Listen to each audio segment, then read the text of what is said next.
عزیزی از وطن برون، در آن دوری چی حال داری؟ بیماندی خانه و فرزند، زی مجبوری چی حال داری؟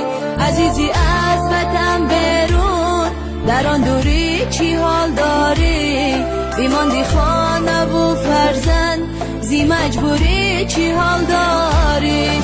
غریب و به کس و تنها، اسیری ملکی بگانه، برای چشمی گریانند عزیزانی تو در خانه.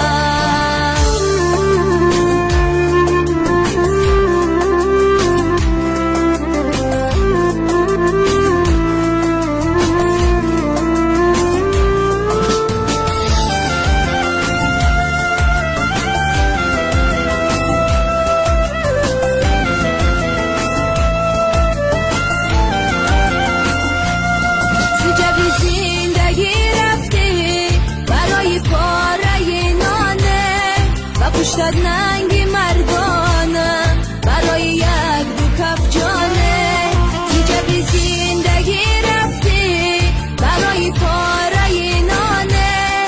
و پشتت ننگی مردانه، برای یک دو کف جانه.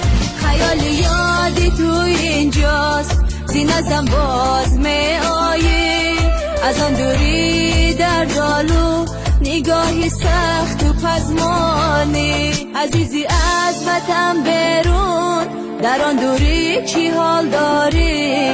بیماندی خانه و فرزند، زی مجبوری چی حال داری؟ غریب و به کس و تنها، اسیری ملکی بگانه، برای چشمی گریانند عزیزانی تو در خانه.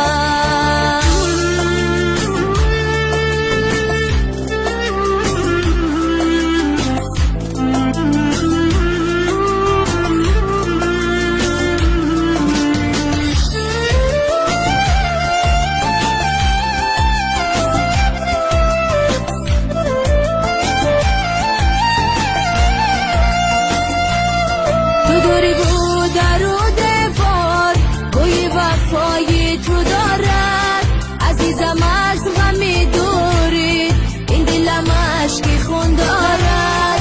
دوری بود در و دبار، بوی وفای تو دارد، عزیزم از غمی دوری، این دلم عشقی خون دارد. دعا گویم برای جانی شیرینم، خداوندا تو را سالم بر این خانه بیارد. عزیزی از وطن برون، در آن دوری چی حال داری؟ بیماندی خانه و فرزند، زی مجبوری چی حال داری؟ غریب و به کس و تنها، اسیری ملکی بگانه، برای چشمی گریانند عزیزانی تو در خانه. برای چشمی گریانند عزیزانی تو در خانه.